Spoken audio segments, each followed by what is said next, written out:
Good evening and welcome to the Edgar Allan Poe panel discussion. Tonight's Big Read program is brought to you by the Friends of the Library, the National Endowment for the Arts, and Arts Midwest. If you enjoyed tonight's program and would like to see more programs such as this one, please consider joining the Friends of the Library. The Big Read is a program of the National Endowment for the Arts designed to restore reading to the center of American culture. Through this grant, the Independence Public Library has been able to hand out over 1,000 copies of Great Tales and Poems of Edgar Allan Poe. Tonight's panelists include Lori Baker Martin, who will discuss Poe's influence on literature, and Eric Monder, discussing how Poe has influenced film. Lori Baker Martin has taught creative writing at the University of Iowa and Pittsburgh State University. Currently, she is living and working in Southeast Kansas, where she is teaching English at Independence Community College.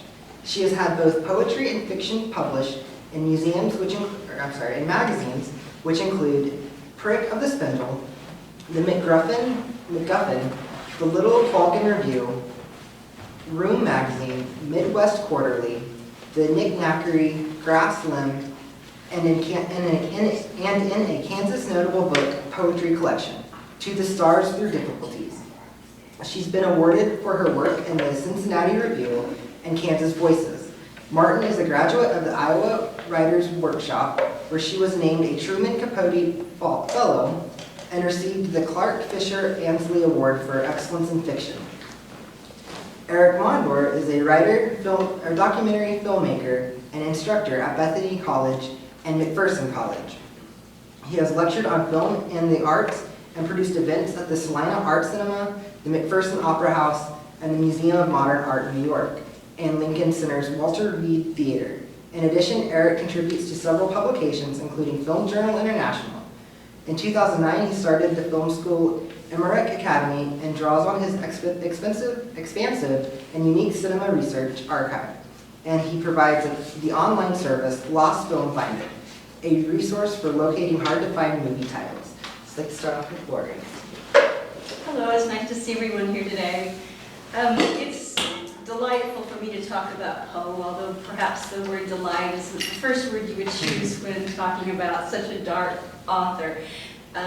He's one of the first authors that I loved when I began reading, and when I talk to most of my students who have read something, they often say, "I love Edgar Allan Poe." I had one of my children who didn't like to read, but he loved Poe. So Poe has this magnetic pull on readers and on our imaginations. So he has an interesting background. When we look at Poe, where he came from, and where his the influences on Poe himself were, we have the Age of Reason that happened. So when we talk about the Age of Reason, it was scientific observation. That was the big thing. It was very important.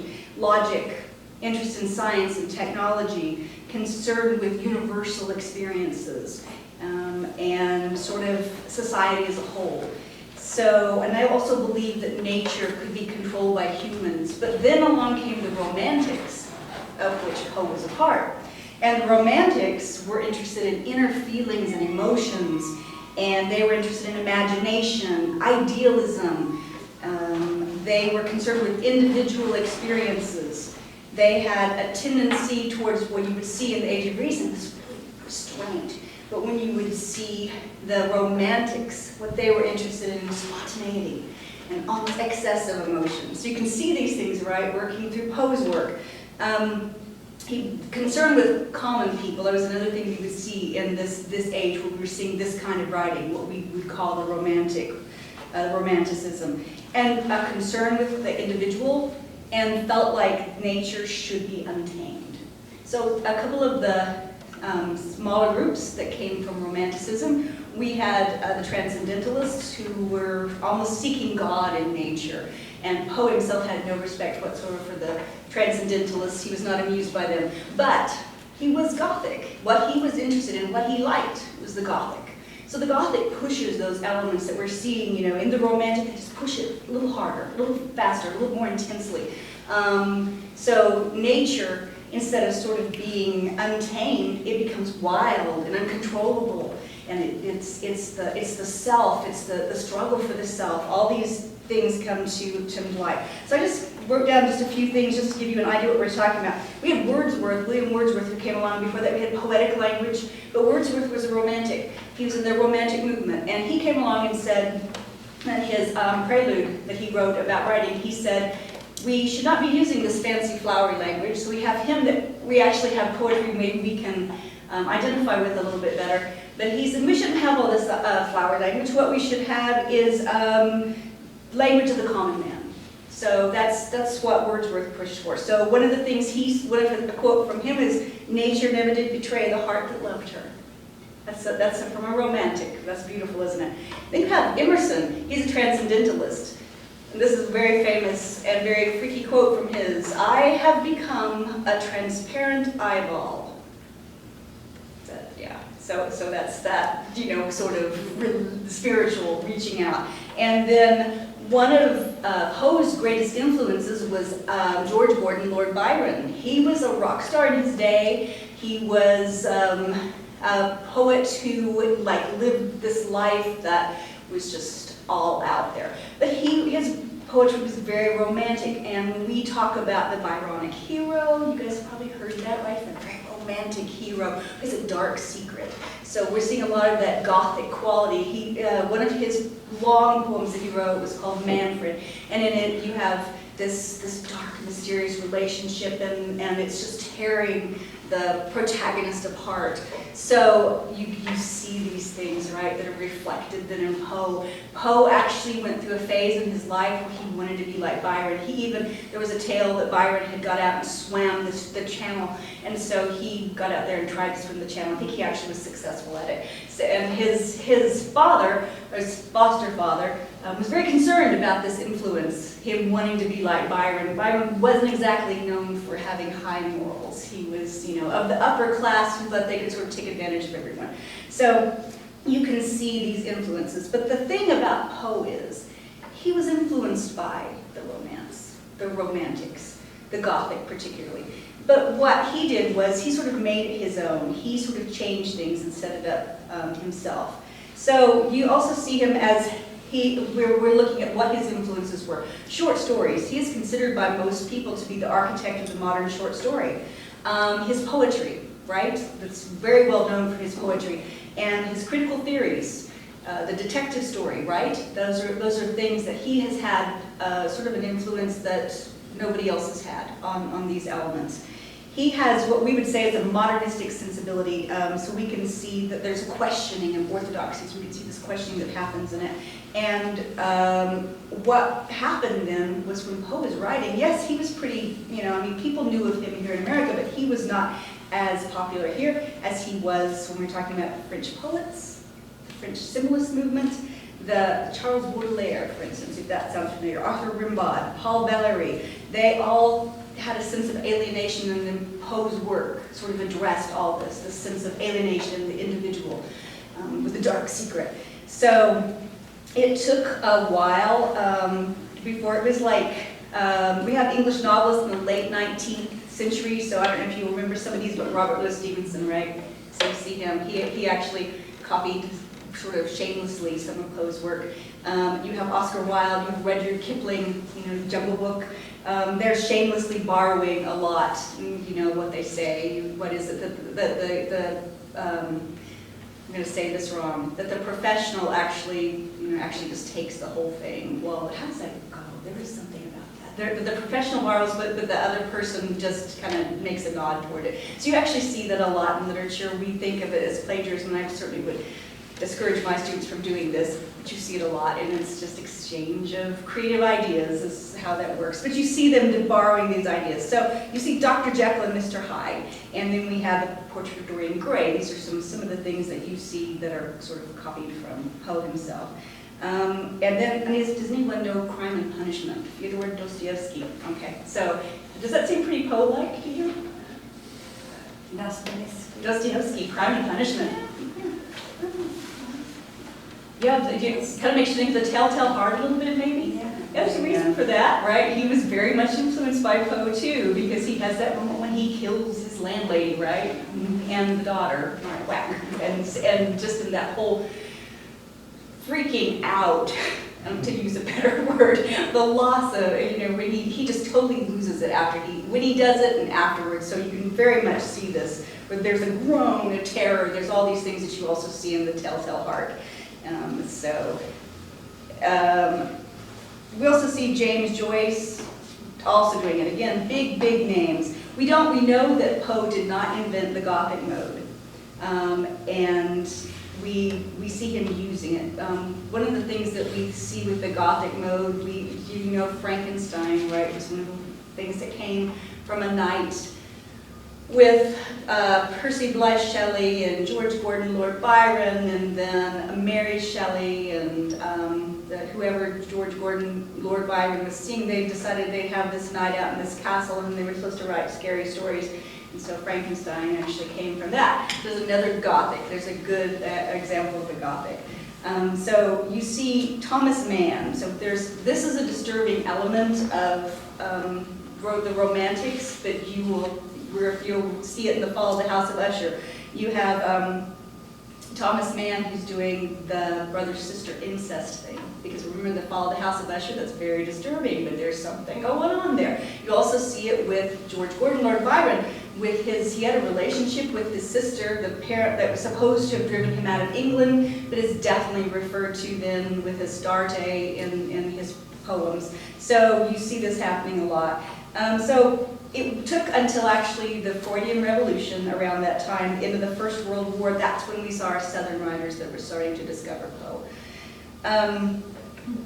I discovered something, and Dr. Yates too, when we had our discussion last week, so that these ladies were there, when we had our discussion, we had started to look at some of the seagoing writing of Poe. So I talked about the Descent into the Maelstrom, and then Dr. Yates had talked about the MS Found in a Bottle. And we saw a lot of connections with Moby Dick. And of course they were like 10 years apart, and Poe came first. So you can maybe see some influence then on even the creation of Moby Dick, which is kind of interesting to see. But you see the Southern writers starting to discover. A lot of them claimed early on that he had a big influence on them. And then later they sort of stepped back from it and said, oh, well, I don't really have that influence, or that was in younger years. And don't you I see that with some of my students too, that maybe in some ways Poe's excesses to them become a little, I don't want to say embarrassing, but they feel like, okay, well, I've moved beyond that. And yet look at his influences on all these major writers. We have Truman Capote, who started off by saying, I love him, and you can see reflections of his writing. And he says later that Poe was among the writers about whom his youthful flames had guttered, so he no longer cared. That was Truman Capote. You see Flannery O'Connor saying as a child that she had read Slop with a capital S, followed by Edgar Allan Poe period, which lasted for years. So she's not speaking terribly highly of Poe either, and yet we're seeing in the Gothic, in the Southern Gothic, we're seeing Poe, right? So despite the fact that they're claiming, well, we don't really care anymore, you're still seeing this influence on this writing. So Faulkner and Poe are linked together really closely. Faulkner read a lot of Poe, and he read everything, of course, but William Faulkner, you can see it a lot in he does a lot of the same things that Poe does. You see the narcissistic doubling, you see vengeance and for an honorable reason, violence, and sometimes just as part of man's nature, so that goes along, of course, with that Gothic and the thing that reflects with the weather and the tempest and everything. So we have Maud Faulkner, who actually read these stories aloud to her son. So he read them, but they were read to him. I don't know. I mean, you think if he was young enough to be read to, those stories might be kind of intense when you think of it. Exactly. But apparently it worked well for Faulkner. We have Murders in the Rue Morgue. You guys remember that one with the throat slitting that is so graphic, right? But that has a connection with then the throat sling that we see with William Faulkner, so that's in Light in August. You can see that connection with the throat being slit. And then Poe had married his first cousin, as you know, his father's teenage niece, so we see the theme of incest in Young Maidens. Of course, that goes back to Byron as well. So that literary device, if you've read The Sound and the Fury, you know Quentin and Caddy Compson, right? There's that very disturbing element of incest that happens. Do you have your hand up? Yeah. Yes. I wanted to know, do you think he got the incest part by reading some of the stories of the pharaohs? I don't know. I've never ever read that. Because there was a lot of the pharaohs that married their sisters or their cousins to keep that royal line going. Well, they were interested in history, you know, so Yeah. it very well could have been. One of the things they say when they talk about it is that it is a shocking element that we see quite a bit in Victorian literature too, but we see it with the Romantics, and that it was used maybe more as a device for individualism, because if you are in love with your sister, that's just another you, right? It's another part of you. So it wasn't incest particularly as incest, but maybe more as, you know, reflection of the, but it's The disturbing. narcissism, yeah. Yes, the narcissism, very good, yes, She said exactly. that, not me. Well, very good, that's exactly right. So, and I'm about done to hand this over. So then we have Roderick Usher and, you know, Madeline and Roderick in the,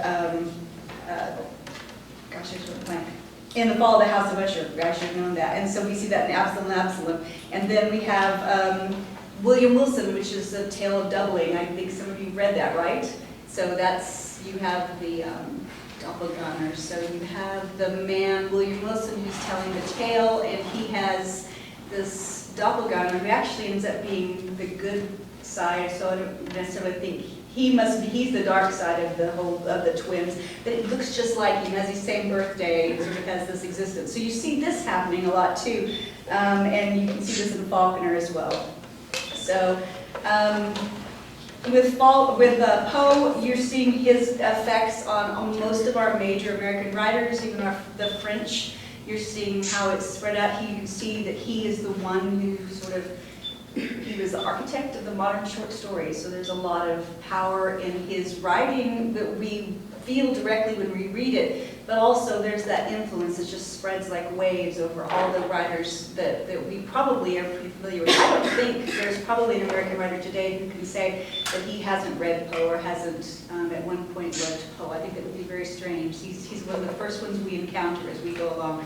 So Poe's influence can't be in any way undervalued when we look at literature. He today, just the other day, I finished a book. It was by Dan Simmons, who's a wonderful horror writer. His writing is very literary for horror. And there's a section in it that is basically the Mask of the Red Death. And he has it set up with the monster actually shows up and slaughters people, and it's the Mask of the Red Death. It's set up with the rooms and the different colors, everything. So it's fascinating to see how many times you're going to see this used over and over again, the points of view that happen even in modern literature. So thank you, and we'll hand it over to Eric. Okay. Well, thank you, Lori, and I want to also thank the library, Friends of the Library, and Brandon, and all of you for coming today. I'm happy to be here, and my interest in Poe extends to a whole vast area of popular culture, because that is what he has influenced, to the point where you may actually say that Poe is his own genre, or an idea, and that means that, is he a person? Well, I guess he was. That we have pretty good evidence on that. And my connection there is that we share the same birth date. Yeah, January 19th, although I wasn't born in 1809, I'm not that old, but I do see an affinity with him sometimes in the sensibility. You know, his work seems to predate and anticipate a lot of things that are part of the 20th century and contemporary popular culture. Lori went through a lot of the literary influences, and there are are just so many that I'm sure she could mention others. And I would only throw in a couple more because I was thinking of a couple of quotes, and one is that T.S. Eliot wrote that one cannot be sure that one's own writing has not been influenced by Poe. So it makes you think, well, maybe there are writers, along with all kinds of other creative artists, who don't even realize that they're being influenced, and have been influenced, and are, creating their own new works with something in the back of their mind, perhaps from a Poe work. And the variety I'm talking about, by the way, is beyond literature. It includes and poetry are music, theater, painting and fine art, even with what kids would call goth design and wardrobe. I guess you could also add video games and computer games, because there are a couple that relate back to his work in a direct way. But most of all, and this is where I'm most interested, there's the cinema, films, and there are so many that I wouldn't even know where to begin to show you clips. So it would be a montage that would go on for hours. So I didn't bring clips, although I usually do in my talks. But I do want to at least mention a few, and some highlights of films. And maybe you're familiar with the most popular of the last many decades, I guess you would say, would be the Roger Corman films. These are the 1960s adaptations using the Poe titles, his story titles. Usually they were short stories. He made full-length feature films, and there's a kind of an irony to that, because you would think they work better as short stories, and usually they did. But I don't know, maybe there's a couple of the Corman films work well in the extended format, but those seem to be the ones most people recognize. Mask of the Red Death and The Raven, and some of them are anthology forms, so they do preserve the short story, but are done so that there are 3-in-1s, like Tales of Terror has the Black Cat and Morella in it, and most of them start at some price. So it's one of those films if he's in it, and usually he is over the top, but that's what those films are. But there are so many others, and I thought I'd start by mentioning one of the first, or if not the first, which is an adaptation of Murders in the Rue Morgue from 1908. So that's only about 10 years after film really begins as a medium. And it's a loose adaptation, but it is one. And then there's one that's American, but then there's The Gold Bug in France, and Pit and the Pendulum in Italy in 1910. Even D.W. Griffith, one of the pioneers of film, made a 1914 film called The Avenging Conscience. He also called it Thou Shalt Not Kill. And then there's a Murders in the Rue Morgue that goes back to 1914. There's a movie called The Raven in 1915, which is actually a Poe biography, but it incorporates the Raven as a segment within the film. And there are actually other biographies, a lot of them of Poe as well.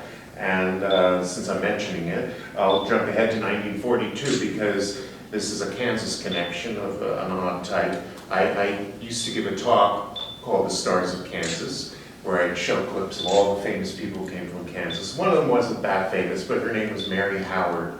And interestingly enough, Mary Howard, the actress from Kansas, plays Edgar Allan Poe's mother in a film biography called The Loves of Edgar Allan Poe. It's a 1942 Hollywood movie. It's not that well known, actually. It was sort of what they call a B movie. Didn't have big stars in it.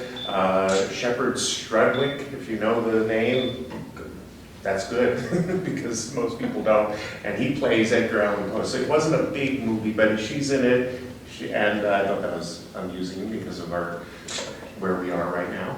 And also there are all these other ones that are short films and avant-garde films, and the Hollywood ones I mentioned, and the international ones already, that are practically, you could find at least one a year, and I think many more than that, because there's 250 that are of his titles alone, and then you have so many more that are influenced by his sensibility. And those are actually where I think those are probably a little more interesting to me personally, because I don't know if direct adaptations work all that well on the whole. I have nothing against them. I like seeing a movie version of a book, and I don't automatically assume one is better than the other. A lot of people would assume a book is automatically better. I don't.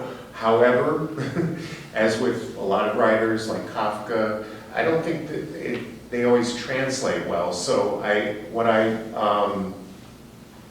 like is where there's a sensibility within the text, and that's where my interest lies with the director Alfred Hitchcock, who is probably, fair to say, the Poe of the 20th century.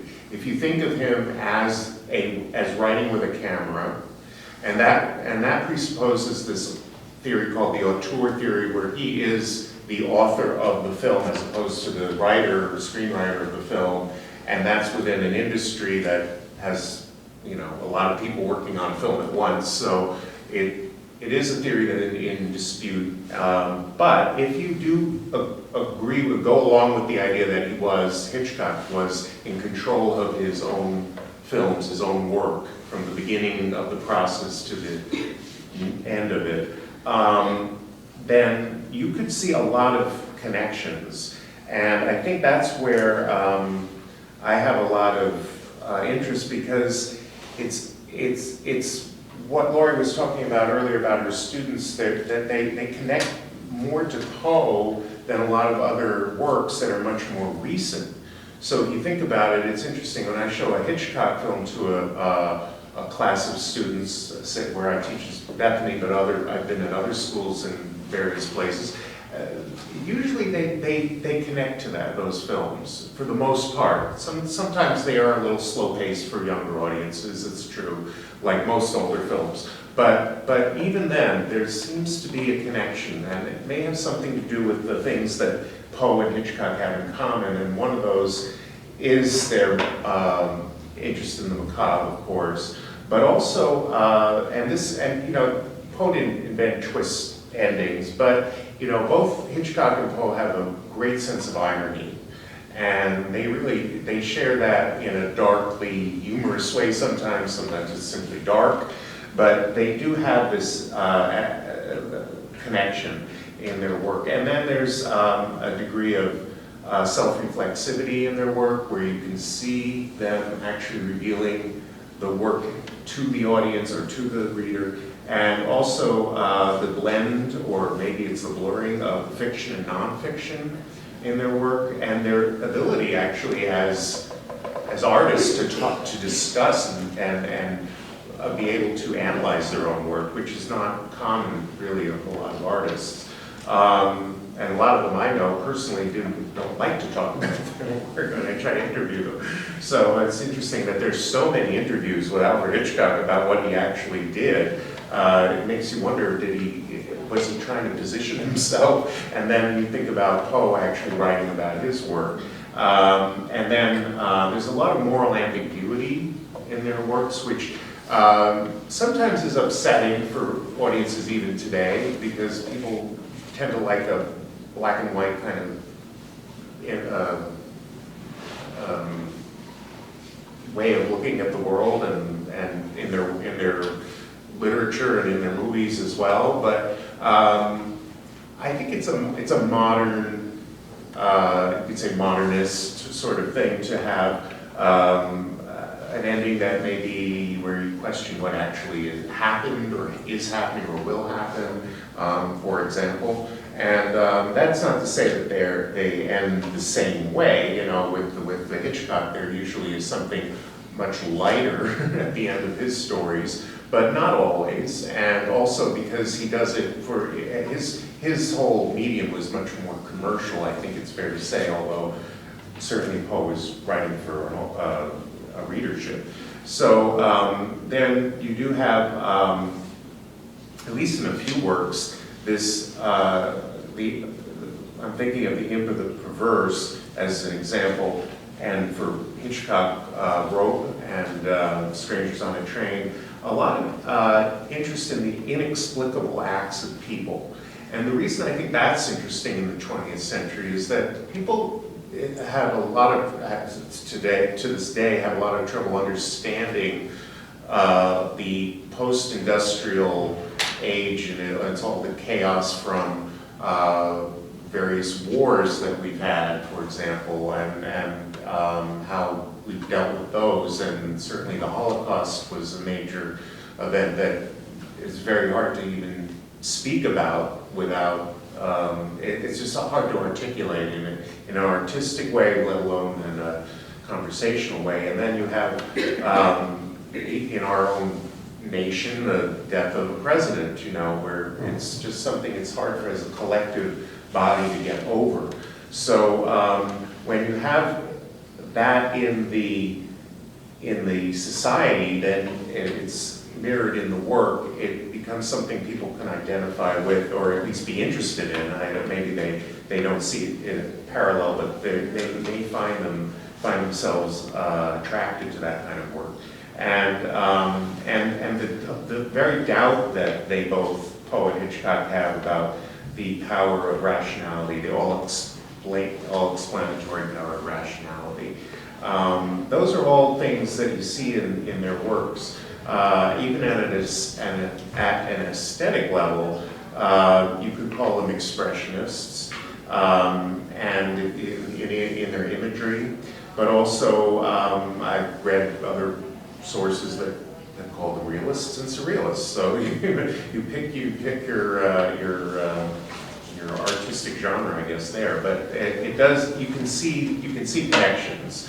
I thought I'd actually read from one book in particular, a little passage that is all about Poe and Hitchcock. The book is by a writer named Dennis Perry, and it's now exactly 11 years old. But it was the first full-length book that connected the two of them.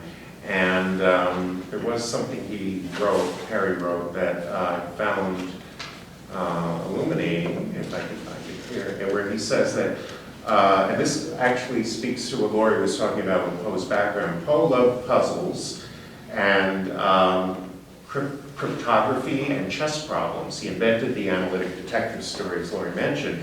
Hitchcock studied engineering, once kept track of shipping schedules, and came to film through technical journals on cinema.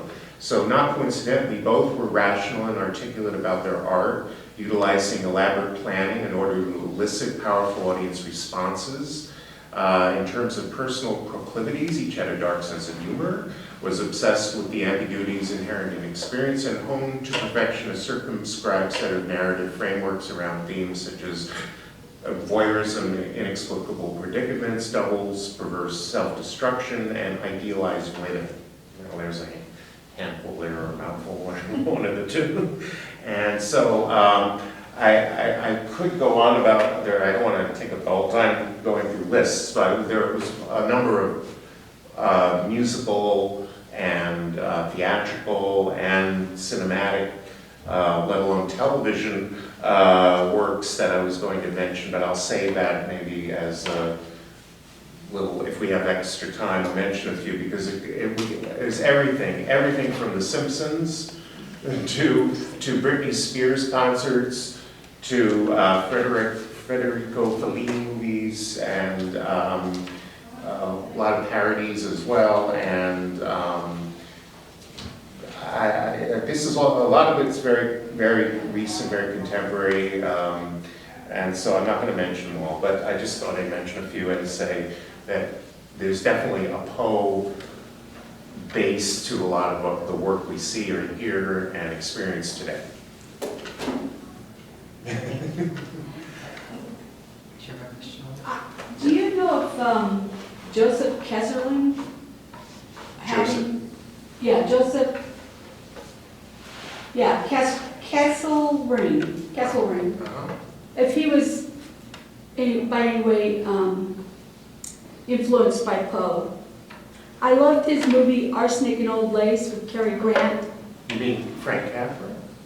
Well, he was the director, but the story was by Oh, the Joseph- writer of Arsenic and Story Old guy, Lace? yeah. I'm not really familiar with his writing. Right. I mean, I'm familiar with that particular one. That movie, yeah. What else did he do? Joseph. Did it go? I was just checking on, because that's one of the Gothic movies that I like, is that Arsenic and Old Lace. Because it's lighter, or? Yeah, because it's lighter. Yeah. I had to watch The Birds when I was 10. Yeah. I don't like horror movies. Oh, okay. Yeah. I don't like horror movies either. Yeah, And it's worse now since I'm a widow that I just, Oh, he well, did A Mother of That Wisdom, a historical play in 2 acts. uh-huh. Aggie Appleby, Maker of Men, he did that movie. Yeah, that one I haven't heard of. But I guess with Arsenic and Old Lace, since that must be his most famous. 1939 and 1944. Yeah, that became a film, actually it was filmed in 1941 and released in 1944 because the play was so popular they couldn't put out the movie until the play ended its run. It was one of those weird things with Hollywood. But in any case, the connection there, my immediate thought is having the bodies in the He had one in the window, See- they found, Carrie found one in the window box. Right. Under The one in the window. window box in particular, and I have to mention this because it comes to mind, the Hitchcock connection there is that in the movie Rope, which was just a few years later, which is actually based on an older play source and then based on the Leopold Loeb story, but nevertheless, the play itself and the movie that Hitchcock created actually has a body also inside this trunk. Or is it, not a trunk, is it a trunk? It's kind of a trunk. Kind of a trunk, I would call it. yeah, well, whatever, it's like the one in Arsenic Place, and the odd coincidence, it's more than a coincidence, I would argue, is that Hitchcock wanted Cary Grant to play the role that Jimmy Stewart ended up playing in that part, so it would have been a sort of a humorous, or darkly humorous take on already a comedy that did that very same thing with Cary Grant and the body in the trunk kind of business. Well, here's a Kansas note. He was a teacher at Bethel at North Newton, Kansas, 1922 to 1924. I didn't run into wouldn't him. So, Wish I could have, but Speaking about teaching, yes. could you give me a little bit of Poe's formal educational background? Because we were looking up all these phrases in Latin and I don't know how many other languages. We had to go to the computer and put them in there to find out what. So I was thinking, what was his educational? Very bright, sort of like shockingly bright. He always excelled in his classes. His foster father didn't necessarily support his education. He sent him off to school, but he came back pretty fast. He went to the military, and I mean, but he was always just a person who, he was always pushing it. He read a lot. He, I think you had said earlier that some of his personality might have sounded a little bit like somebody who was autistic, because he would like to trot out all of his very advanced knowledge for anybody, and it was hard to shut him up. I think his memory must have been phenomenal. Oh, I think so too. Because I have a feeling that if he, the things he did read, they really stayed with him, and he was able to pull them up in his poetry and in his stories and things. These allusions to everything from Greek mythology to Yes. Latin writers and phrases and so forth. And that was another reason that it just occurred to me that I almost would think it was possible that he had Asperger's syndrome. Because No one has ever said that, but that was definitely, yeah, I thought. kind of brilliance and that, yes, Very social, obsessive. social difficulties and, you know, and the tendency to kind of move around quite a little bit, change, you know, have one interest and then head off somewhere else to something else and so forth. Inability to really stay put and live a more stable life.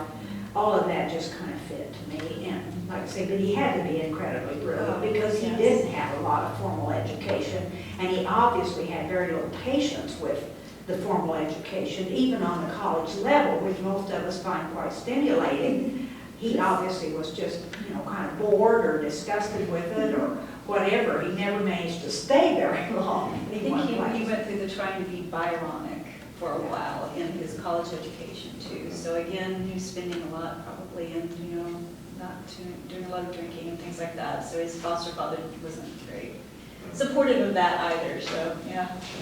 Do you have anything to add to that, Eric? You mean it's about his education?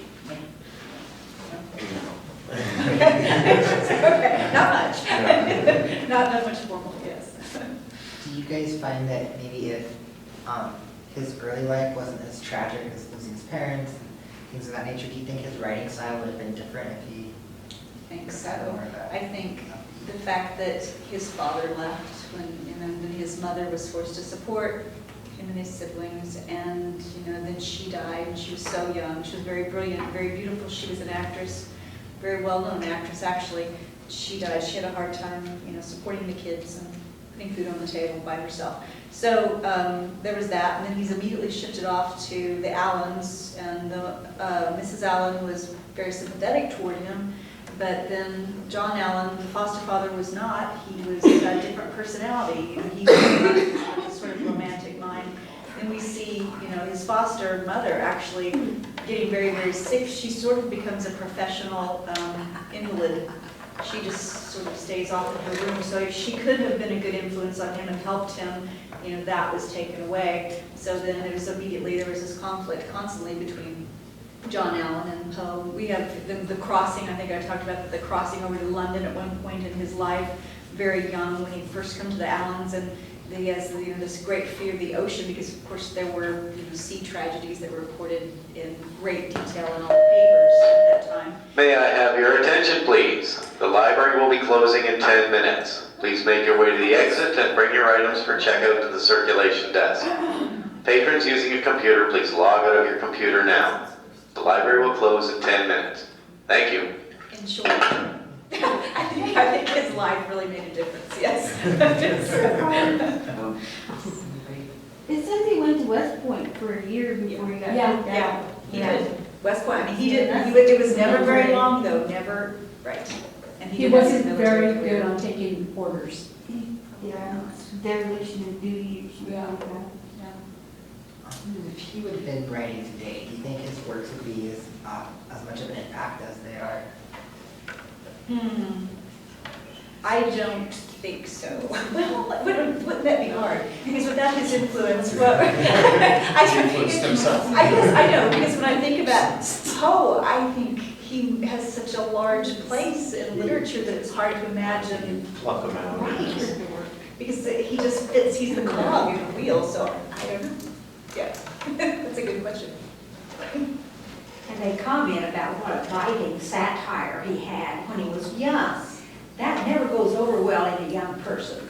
It seems disrespectful a lot of the time, and I suspect that's another reason he was apparently kicked out of or encouraged to leave several different schools and things, because that just didn't set well at all.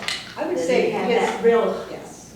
quick wit and yet very, you know, kind of smart satire to it that, like I say, does not set too well with college professors sometimes. I'd actually saved a quote, what he said about the transcendentalists, but it was something like the frog hoppers. I don't know, but, you know, again, he's very, very sarcastic in everything he does. He wrote to his father, his foster father, I have never valued your love. Of course, things were bad between them, but that's pretty bad. So. That'd be your favorite, right? Allan? No, because, Foster that's my, family. that's my. Alan, right? Yeah, Yeah. that was my married name. Oh, so you were ex. They might have spelled it E in, and I spelled it A. She's an Allan, so her last name is Allan. Oh, She married an Allan, but, no, we don't know if there's any relation, but It's she was teasing her. I was teasing her. I would have believed it. Tim Burton and Stephen King are two very popular Yes. directors and authors. They both credited Poe for inspiration. Could you give me some reference of their work that speaks to Poe's influence the best? Sure. Well, with Tim Burton, it's interesting because he actually started with a short film when he was very young. I think it was early 1980s. Not a film student, but beyond that. But it's a short film called Vincent, and it's about a young boy who's fascinated, obsessed with Edgar Allan Poe and Vincent Price. And then you see him, that is Burton, working his way through his, feature films. I think he plays around with some of the ideas, concepts. I don't think he ever directed anything that I can think of that was a Poe work offhand, but I know he was definitely influenced by him. And then Stephen King, I guess like so many horror writers would be indebted to Poe. There's Like The Shining, I mean, Yeah. where you have the whole place, the whole thing just, right, like the Fall of Usher, Right, where you have exactly. yeah, exactly. Pet Cemetery, you could say with the Raven, too, at least, but yeah, I think, oh, well, the interest of the sort of, in the individual man who's mysterious, and then you look at the, what is that, his long series with the gunslinger, the Dark Tower series, so you would see this and sort of reference back to classical literature with that, which is something you would share with Poe, right? So I think you could probably see it over and over again. Yeah. Nightmare Before Christmas. I'm sorry? Nightmare Before Christmas is. Not yet, that's the Burton one. Tim Burton. Yeah, definitely. I had a question about one. Do you mind? Because I was, as you were talking, I was thinking, Brian De Palma, I cannot think of the film, but, so it's from Joseph Conrad's Heart of Darkness, it's the one that happens in Vietnam War, what is that? Yeah, Marlon Brando. I see a big influence. You mean, well, now you're talking about Coppola, Oh, was Apocalypse it? Now. There was. Oh, yes, Apocalypse Now, Okay. but that reflects back to Heart of Darkness. Right, that's Right, correct. right. But were you thinking, there is a De Palma film later? No, I'm No, actually, oh, I'm okay. thinking of Apocalypse Now. I never Okay. knew the name of that. But the whole character curse, and then they Yes. end with that horror, Yeah. and the whole disruption of self and That's destruction. Yes. Yeah, Yeah, I think, and Coppola would probably, I don't remember the specific quote, the way Hitchcock actually stated his influence, and many times said, yeah, although he also distanced himself too. I think he, like Poe, would want to be an original, so. maybe that was it more than anything. But I think with Coppola, he was very well read, very, very intelligent, educated director, probably, there are also other films where even though he did a version of Dracula, he did some other very expressionistic films, and I think he would be one who would agree. Because even that one he did later, The Eyes Wide Shut, you could almost see some. Well, that's Yeah, that's not, I'm just mixing up my Cooper. directors. Yeah. Cooper, you could almost see that. Yeah. The Eyes Wide Shut. Yeah, I suppose, yeah.